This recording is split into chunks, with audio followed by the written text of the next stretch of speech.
couldn't talk about it. About them. Not yet. So I breathed later and hooked my feet around his legs, drawing him closer. I placed my hands on his chest, feeling the heart beating beneath. This I needed right now. It wouldn't wash away what I've done, but I needed him near me, needed to smell and taste him, remind myself that he was real.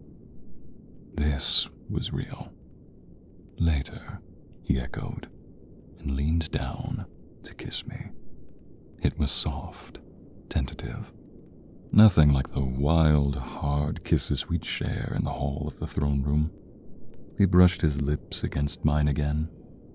I didn't want apologies, didn't want sympathy or coddling. I gripped the front of his tunic, tugging him closer as I opened my mouth to him. He let out a low growl. 20. Yes, I'm done. I've maxed out. Whew. Yes, I've got to be done right now. You know, I'm not just lifting your weight on that nice little rack that we made just for you. Gosh. No, I'm fine. Just my back is... I might have messed up my posture a little bit, but... Oof. That does feel good, though. Yeah, please, keep massaging right there. I love it. I hope you're not getting too bored of these little bench press sessions where you get to sit on that bar bed, as we called it. What is it? Hey, I'm trying to get my balance right, okay? You haven't rolled around in it all that much, and I'd say the bar is pretty stable. It's good at keeping you elevated. Not to mention the supports on the side are good at keeping the weights intact. I like the little rigging we've got. That's all for today. Just needed 45 minutes of chest and back workouts, and I think that's a good little analogy to say you are not a burden, and I love carrying you and all the other weights. Did you at least have fun? Ooh, what book is that one? Oh, A Court of Thorns and Roses. Sounds like an interesting book. You know, I think I like our setup. He outstretches his arms, twisting his body left, right, tensing the muscles, flexing the abdomen, stretching the joints, the muscle, his chest bursting through the seams. Babe? You okay? He huffs, heavy breaths rising from his chest. Sweat gleams off his face, glistens down his cheek. A sweet golden ray of sunlight sneaks its way through the window, glistening his skin with golden hues. He laughs. Earth to my girl, you okay? Seem a little distracted. Like what you see? Well, why don't you come and inspect it? Come on, feel it. Place your hands against my chest. What was the line? Claim the one you love. You don't get to read that often when you go to the gym, do you? No, not unless you're waiting for me to finish up. Maybe this little at-home gym setup isn't that bad, is it? On chest and back day, I get to lay you down on that little bar bed, I think we called it. Add whatever weights I need and... perfection. Do I mind that you're just reading and relaxing, getting lost in a world of romantic, perfect men, I suppose? No. Well, you can fantasize about them all you want. You got the real thing right here. Besides, you didn't seem to like that yoga class last time we went. Yeah, the one with the really nice instructor. What was her name? I think her name was Madame She, or something like that. What was her real name? That almost sounds like a dominatrix. Am I wrong, though? Come on. You remember her vividly. Slender form, voluptuous hips, tight round buttocks that she loved to flaunt in those bright pink shorts. Long legs that she loved to catwalk with. As would anyone who has it and knows to flaunt it. There's nothing wrong with this. But boundaries are boundaries. and some cats don't know which meal is not theirs.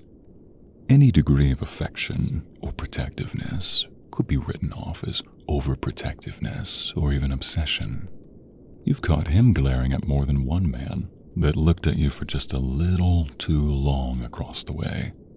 But could it be wrong to want to smack a hoe for putting her claws all over the man that's yours?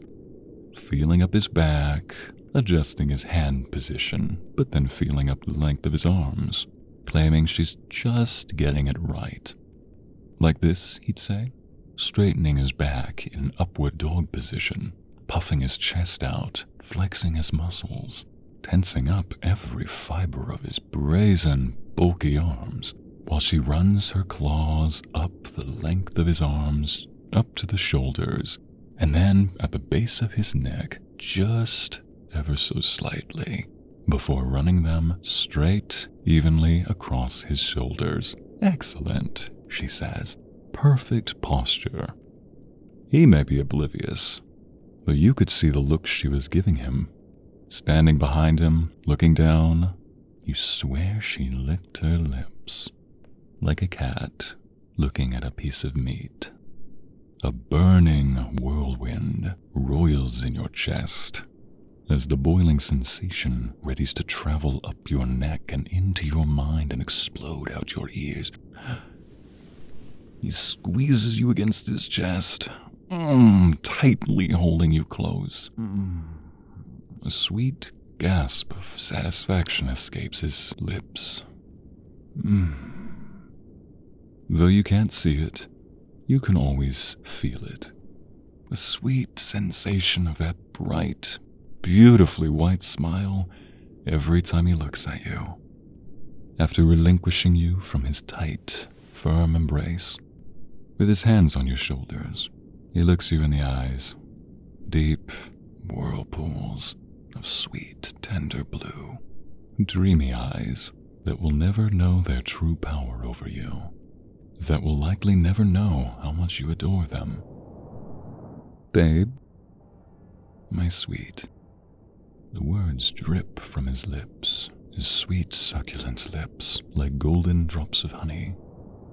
I'm not oblivious. I know you don't want to go back, and it's not because of the other people there. And it's natural for anybody to feel a bit uncomfortable, especially if someone's been poor to you in the past. I like going with you, not just to show you off. His palm clasps your left cheek. A gentle grip with calloused hands. His fingers close around your forehead, the thumb, oh so tantalizingly close to your lips as he continues. This face is the only one for me. I want to be strong for this face. I want to be hot for this body. His free hand closes around your hips, pulling you in close with his free hand. But I'm not going anywhere. I don't know who it was that made you uncomfortable. I don't know if it was someone that made you uncomfortable that needs to get a butt whooping, or if it was just something. You can talk to me about anything, okay?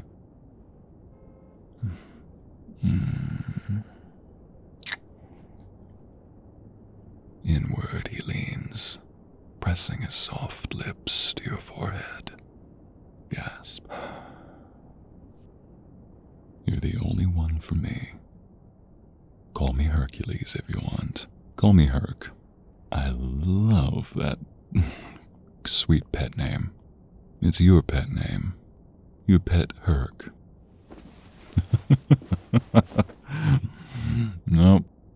Hercules doesn't let go once you're trapped in his embrace. He's got a strong, titanic grip. A gentle pat against his chest as you try to push away. Not the cheesiness, you think. A futile attempt, and you know it. He pulls you in tighter. But I'm your Hercules. You can call me Herc.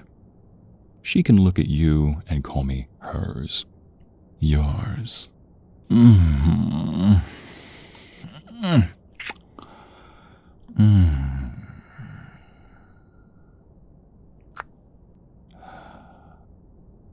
hand closes around your lower chin, firmly pressing your lips together. A trick he's pulled time and time again, you want so desperately to hear.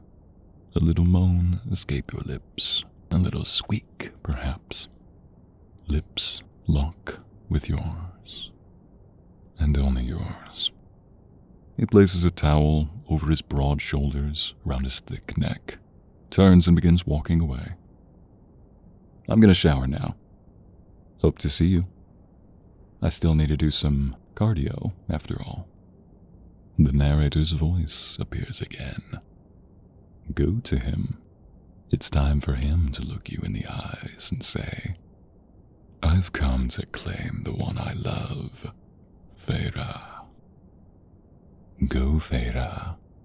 As he said before, it's time to claim the one you love. It wouldn't wash away what I've done, but I needed him. Him. Oh, right, this is a first-person novel. Shoot, is this immersion breaking then if it's a guy narrating a woman's perspective on this? Huh. I got a lot of requests from people to narrate sections of A Court of Thorn and Roses. Still working on the licensing for that, but now I gotta know, is this gonna break the immersion? Alright, we just found our first blooper for the end.